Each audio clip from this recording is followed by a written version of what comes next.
Hey guys, আসসালামু আলাইকুম। কেমন আছো তোমরা সবাই? আশা করছি অনেক ভালো আছো। তো ওয়েলকাম তোমাদেরকে আমার রান্নাঘরে। তো গাইস, আজকে আমি তোমাদেরকে রুই মাছ ভাজি করে দেখাবো। কোনো জিরা মশলা ছাড়া কম মশলায় কম তেলে ভাজি করে দেখাবো। এইভাবে ভাজি করলে মাছের ভাজিটা আসলে একটু স্বাস্থ্যকর থাকে। মশলা কম দেওয়ার চেষ্টা করবে তোমরা সবসময় মাছ ভাজিতে। আর এইভাবে মাছ ভাজি করলে মাছের যে স্বাদটা, বিভিন্ন মাছের বিভিন্ন একটা ফ্লেভার থাকে, সেই মাছের স্বাদটাই বজায় থাকে। তো এখন এখানে মাছ ভাজি করার জন্য মশলা অ্যাড করে ফেলবো। কিছু মশলা তো দিতেই হবে, তার জন্য এখানে 1 চা চামচের মতো হলুদ গুঁড়ো দিয়ে দিয়েছি, 1/2 চা চামচের মতো ধনিয়ার গুঁড়ো দিয়ে দিয়েছি, আর 1/2 চা চামচের থেকে একটু বেশি মরিচের গুঁড়ো দিয়ে দিয়েছি। এখন দিয়ে দিলাম স্বাদ মতো নুন।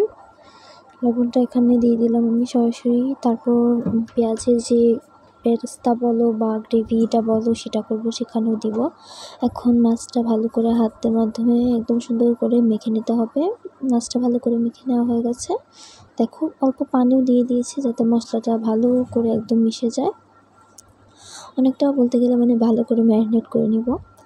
তারপর চুলায় একটি প্যান বসিয়ে তাতে পরিমাণ মতো তেল দিয়ে দিব। একদম কম তেল দিলে কিন্তু এটা লেগে যায় কেমন যেন হয়ে যায়। তো তার জন্য একটু মোটামুটি তেলটা বেশি হয়, দিলাম মোটামুটি তেল, কম দেওয়ার চেষ্টা করেছি।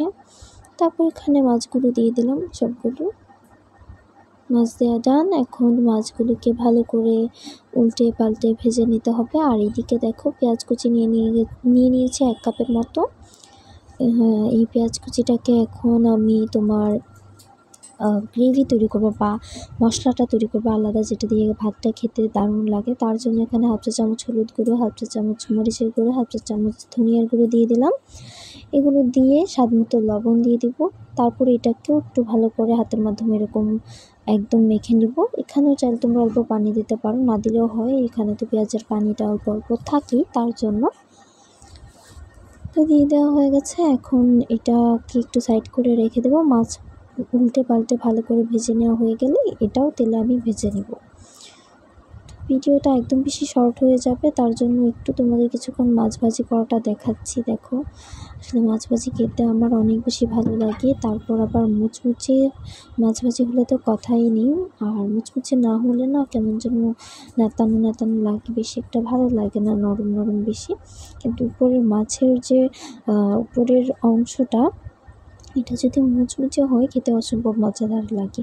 তো কারা কারা এই মাছটা পছন্দ করো কমেন্ট করে জানাবে। আর একটু লাইক ডান করে দেবে সবাই। ভিডিওটা ভালো লাগলে লাইক করে দেবে সবাই। বন্ধুরা, তোমরা আমাকে একটু সাপোর্ট করো, পাশে থাকো। সবার ভালোবাসা আমার দরকার। সবাই আমাকে একটু ভালোবেসে ভিডিওগুলো দেখবে। আর নিয়মিত যেহেতু ভিডিও আপলোড করি না এখন, গ্যাপে গ্যাপে করে, চাইলে প্রত্যেক দিনই ভিডিওগুলো দেখতে পারো তোমরা আমার। তো একটু দেখার চেষ্টা করবে। ভালো লাগলে like, comment, share and subscribe করে পাশে থাকবে। এখন মাছ ভাজা হয়ে গেছে, মাছটা তুলে রেখে ফিরে আসবো। এখন দেখো, লবণের সাথে মুচমুচে করে লাল লাল করে ভেজে নেওয়া মাছটা নামিয়ে নিচ্ছি। আর এদিকে চুলায় পেঁয়াজটা বসিয়ে দিয়েছি, যেটা মশলা দিয়ে মেখে রেখেছিলাম। এখন এই পেঁয়াজটাও আলতো করে অল্প তেল দিয়ে ভালো করে ভেজে নিব, একদম নেড়ে চেড়ে এটা লাল লাল করবো। দেখবে এটা যেন পুড়ে না যায়, এটা পুড়ে গেলে কিন্তু আর মাছ ভাজি খেতে ভালো লাগবে না।